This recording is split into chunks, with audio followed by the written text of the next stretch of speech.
ဒီအတွက်အကြောင်းလူကြောင်းသားတွေနဲ့ပတ်သက်ပြီးတော့မှကျွန်တော်တို့နှစ်တိုင်းကြုံနေရတဲ့ပြဿနာလေးရှိပါတယ်အဲ့ဒါတော့ဘာလဲဆိုရင်တော့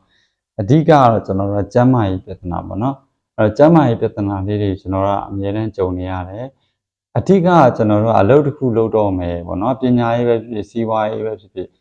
ဘာပဲဖြစ်ဖြစ်တစ်ခုလုပ်တော့မယ်ဆိုလို့ရှိရင်အရေးကြီးဆုံးကတော့ကျန်းမာရေးဆိုတော့ဒါမြင်လို့မရဘူးအဲ့တော့ဒီလူတယောက်ကပေါ့နော်အကြောင်းလူကြောင်းသားတယောက်ကကျန်းမာရေးကောင်းနေဖို့လိုတယ်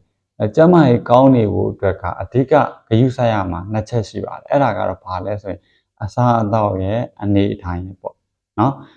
ကျွန်တော်တို့ဒီဆရာမရဲ့အနေနဲ့ကတော့ဂရုစိုက်ပေးလို့ရတဲ့အပိုင်းကတော့ဘာလဲဆိုတော့ဒီအိတ်ချိန်အနားယူချိန်တို့ကျွန်တော်တို့ကဂရုစိုက်ပေးလို့ရတယ်ဒီအစားအသောက်နဲ့နေထိုင်မှုပုံစံပေါ့နော်အစားအသောက်နဲ့နေထိုင်မှုပုံစံကိုလည်းကျွန်တော်တို့ကပြောပြပေးလို့ရတယ်ဒါပေမဲ့လိုက်နာမှာကတော့ကိုယ်တိုင်ပဲ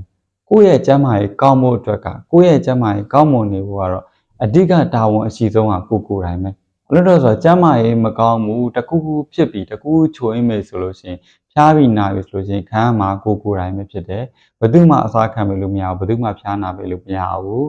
ကိုယ်ဘိုင်းနာပြီးကိုယ်ဘိုင်းအောင်ပြီဆိုလဲကိုယ်တိုင်ပဲခံရမှာပေါ့နော်တခြားလူဝင်ခံပေးလို့မရဘူးကိုယ်ဟာရပြတ်လို့အိတ်ဟာလည်းလဲပြီဆိုလဲကိုယ်ပဲတခြားလူစားလို့ခံပေးလို့မရဘူးအဲ့တော့အဓိကအရေးကြီးတာကကျန်းမာရေးကောင်းမွန်ဖို့လိုတယ်ကြီးတွဲအကြောင်းလူကြောင်းသားကြပါအဲ့တော့ကျန်းမာရေးကောင်းမွန်ဖို့အတွက်ကဘာကို view ဆိုင်မှာလဲအစားအသောက်နဲ့အနေတိုင်းကို view ဆိုင်မှာဖြစ်တယ်အစားအသောက်ဆိုလို့ရှိရင်ကျွန်တော်တို့အာဟာရပြည့်တာတွေကိုစားဖို့လိုတယ်အဲ့တော့အာဟာရမပြည့်တဲ့အချောက်အချမ်းတွေကိုအတတ်နိုင်ဆုံးရှောင်ဖို့လိုတယ်အဓိကကမရှိလို့ပေါ့နော်မရှိလို့ဘာမှမစားနိုင်ဘူးဆိုရင်တော့ကိုယ်လက်လန်းမီတဲ့အရာပေါ့နော်လူတိုင်းလက်လန်းမီတဲ့အရာရှိတယ်အဲ့ဒါဘာလဲဆိုတော့ကျွန်တော်တို့ကကြက်ဥပေါ့နော်ကြက်ဥတို့ဘဲဥတို့ပေါ့နော်ဒါမှမဟုတ်လဲနောက်ကြဒီအာဟာရပြည့်တဲ့ဟင်းရွက်တွေနွားနို့တွေပေါ့နော်ဒါတွေကဈေးလည်းမကြည့်ဘူးလက်လန်းလည်းမိတယ်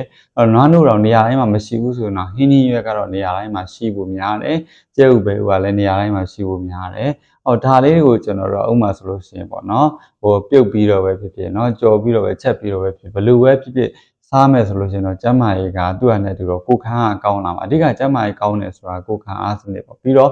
သွားလာလှုပ်ရှားနေပေါ့လေ့ကျင့်ခန်းလေးလည်းအနည်းချင်းပေါ့နော်တရက်ကိုရေချိုးကန်ဒီပဲဖြစ်ဖြစ်9မိနစ်10မိနစ်လောက်တော့လုပ်ဖို့လိုတယ်ဥမာထိုင်ထပဲဖြစ်ဖြစ်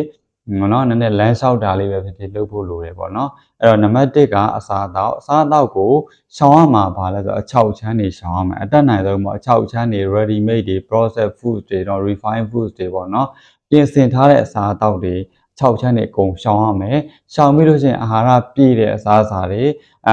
အများဆုံးလက်လန်းမိရဆိုရင်ကျဲဥဘဲဥအဲ့ဒါတွေရရှိရဟင်းရွက်တွေဒါတွေကိုအဓိကစားမယ်အစားအသောက်တွေဒါကိုပြင်မယ်ဒါမှသာလျှင်